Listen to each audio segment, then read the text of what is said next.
What's going on, everybody? Team Gaming here. I'm Kaz. I'm Jeremy. And today we are going to be doing an overview of the Smash Fighters Pass. And before we get into that, I just want to say like the video and make sure you hit the sub button, because we are trying to get to 600 subs here. It's been a little slow, but we're gonna get there. I know you guys will give it to us. And make sure you check out some of our other stuff. We do videos like this, videos on the Smash Fighters Pass. We do Smash analysis. We do what ifs. There's gonna be some more of that coming back. And let's just get into this. So to start things off, I want to go over the 4 main points of this video. And these points overall factor if the Fighters Pass was worth it or if it wasn't. First, we have the reveals, how hyped the characters were, how they were introduced, if it was like a CGI trailer, a comedic trailer, how well the characters were introduced. We have the music and stages, what stages and music was included with each DLC character, and overall how good it was for their inclusion. We have the character choices, so we'll go over all of the characters that were included and how good of a choice they were to be in Smash and the Fighters Pass. And lastly, we have what they didn't do, a section going over all of the characters that they should have included but they didn't, or characters that are Mii fighters and they deserve to be included in the Fighters Pass. So to start, we have the reveals. The reveals in Smash are no doubt some of the most insane things on the internet. Most of them have even come close to breaking the internet, or even just broke it altogether. Right, so this all began with the Minecraft Steve trailer.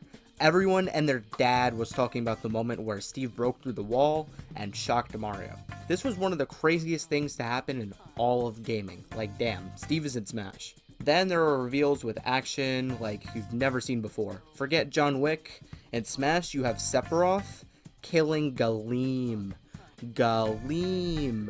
Then proceeding to kill Mario, as always, and some others in the trailer. And then in the hero trailer, you see Link fighting Marth and Meta Knight. So there are definitely no disappointing action or CGI trailers. And then there's also comedic trailers that just work so well, like the Banjo trailer mimicking the K. Rool reveal. You have Captain Falcon and Kirby eating ramen in the Min Min trailer. The Kazuya dropping everyone off the cliff into the active volcano. You even get some lore there. And even the bad reveals have some upsides to them. Like the Pyra and Mythra trailer gives us some action and shots. The plant reveal is funny.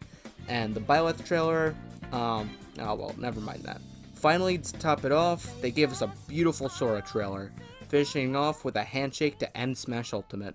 So another thing that was included with every single character is that they got their own stage, and they got some of the songs from their game put into Smash. And the stages that we all got with these DLC characters are really good. They're all breathtaking. Well, I mean, most of them. To start off, you have Mementos, which is a stage from Persona 5. So the color of the stage would be from the color that was represented from the original game. So Persona 3 was blue, Persona 4 was yellow, and Persona 5 was red. So depending on what song the game was from, the stage would be that corresponding color.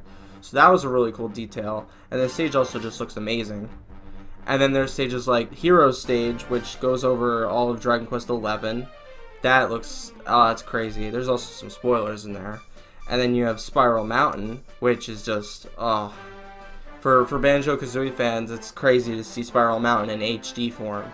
It's just insane, because we never got a Banjo-Kazooie 3. And then you just have other really good stages, like you have Minecraft World, which has like, 5 different variants, all the biomes from Minecraft. So you basically get all of Minecraft World in one stage. And then you have other beautiful stages like Hollow Bastion.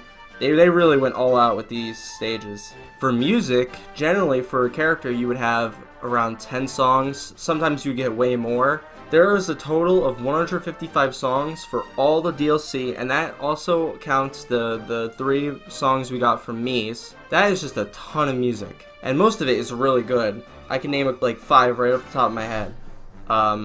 Shit, maybe I can't. What's the Undertale song called? Yeah, you have Megalovania, you have Floral Fury, you have songs from Persona like Last Surprise, you have songs from ARMS that are really good, you have songs from Final Fantasy, you have One Wing Angel, you have songs from Kingdom Hearts, like Fragments of Sorrow, Night of Fate. You just have so much good music packed in with this DLC. The stages and the music is really just the icing on top of the cake that are the DLC fighters. The characters that were chosen to be in the Fighters Passes are sort of like vanilla and chocolate cookies, except for someone who doesn't like chocolate. There is a ton of variety, but also some repetition and dog shit. Let's start with the bad so we can end this section on a good note. Out of the 11 characters, 6 of them are from RPG games, 3 are from fighting games, and 1 is from an adventure game, and 1 is from a sandbox game. So if you're not a fan of RPG games or the characters, then pretty much half of the Fighters Pass is irrelevant to you. Then there are some fighting game characters, which makes sense since Smash is a fighting game. And they're also fine since there aren't too many fighting game characters, and they're all unique, they have unique movesets, so. Then in the second Fighters Pass, there are 2 Square Enix characters, which is a third of the pass. And finally, there are Mii Fighters, which have brought in some other characters like Sans, Cuphead, Doomguy, Dante, Travis. This again brings great variety to the roster. In terms of character choices themselves, they were mostly good. I think personally every Nintendo rep was bad and unneeded, but I respect people who wanted whatever character it was, whether it be Min Min, Byleth. So quickly I'll recap both passes. So Joker was really surprising. It's from a popular RPG game, and the reveal was crazy. He took over the Game Awards. The same with Hero, and Banjo, you know, everyone wanted Banjo. The moveset is kind of but either way, Banjo-Kazooie, like, you know, everyone wanted him in. Terry is a cool fighty game character, you know, not too many people expected Terry to be in, but there aren't too many fighting game characters in the game, so I understand why they wanted the representation there. Byleth, you know, Fire Emblem, there's already a bunch of different Fire Emblem characters, so the moveset's kind of it's an okay character, but there definitely could have been a better choice there. Min Min, no one plays ARMS, the moveset is annoying. They did their best trying to recreate the ARMS playstyle in Smash, but it kind of just doesn't work. Min Min's just annoying. Pyro and Mythra are pretty toxic, they have a bad playstyle, but there aren't really a lot of Xenoblade representation, so understand that. Everything else is great. Steve was extremely a wanted character, and Sephiroth is a top 4 villain, and Kazuya, again, it's a fighting game character that's cool and fighty, and to end it off, Sora was literally the most requested character. Overall, the character choices were really good, and you have a lot of representation from good series, and also unique playstyles. Great representation from third-party franchises and companies, unique playstyle, all with beautiful stages and music, all jam-packed into 11 characters. What more could we have asked for? Well, we're going to go over what they could have done and things that they didn't do in the Fighters Pass. I'll mention the obvious thing right now just to get it out of the way.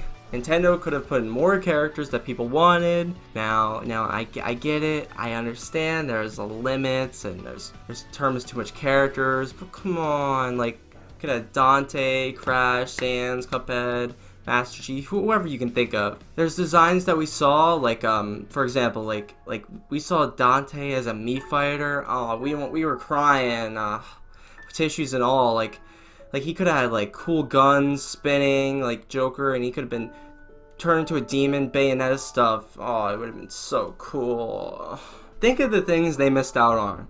They missed out on Crash Bandicoot. Now I know he spins a lot, but he has other cool stuff too, like a Fruit Bazooka, and yeah, he has a lot of spinning moves. Okay, but he's cool, and there was a lot of people who wanted him, and along with Crash, there was a lot of people who wanted characters like Dr. Eggman. Now, could you imagine Dr. Eggman as a final character, shooting missiles and blowing up the moon? Oh, that would be so cool.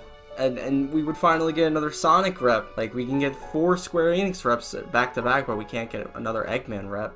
Or not an Eggman, a Sonic rep. And they missed out on characters like Master Chief. Master Chief didn't even get to be a Mii fighter. He didn't even get to be laughed at. He just got to be like pushed aside. I know there's meme characters like Waluigi and Gino, but most of the good characters will never get a chance to see Smash, and it's just kind of sad. One of the other things that they could have done differently, and this is just more of an annoying thing, is the timing before each announcement and giving us more time before said events. Like just like a POV thing. Like, you're just chilling. watching TV or whatever, and then boom, Nintendo Direct tomorrow, and then boom, new character drops in 5 minutes. You have to hop on and play him right now. As a consumer, this can be kind of overwhelming. Like sure, sometimes it's crazy and it's hype, but like here's an example. What if you were working or you were on vacation and Nintendo came up and he said, and Mr. Sakurai, he said,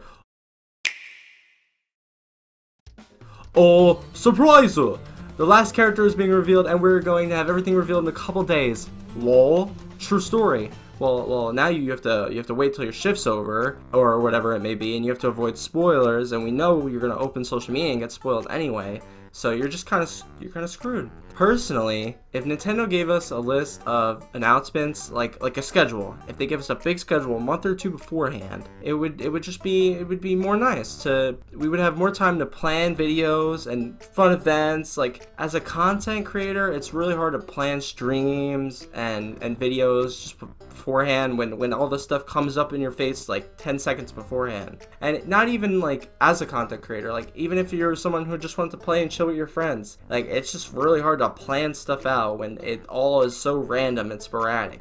And I guess it could be like kind of hyped to like have it surprised and come, out right now, but just kind of hard to do things with that kind of schedule. So, in conclusion, was the Fighters Pass truly worth it, or was it a waste of money? Well, my lawyers are here and they're telling me to say that it was worth it. It totally was worth it. Think about how long Smash Ultimate has felt truly alive, and how many amazing adventures we got to experience. Characters fans have wanted for generations finally got to be a part of the game. And I think sometimes us Smash fans take the game for granted. Even though the DLC was around $60, I would have bought it again and again. Thank you, Mr. Sakurai. Once again, I'm Masahiro Sakurai, director of Super Smash Bros. なんでしょうね。腕がこう伸びるとミュータントなのか。あ、スマッシュボムになっちゃいましたね。それでは皆さんごきげんよう。と私ですら驚いてしまいますが、キングダムハーツから空の参戦です。それはもう筆舌に尽くしがたいいろんなことがありました。しかしこのゲーム業界である種のお祭りを提供し続けられたことは価値があったのではないかなと思います。しかしいよいよ今回がラストです。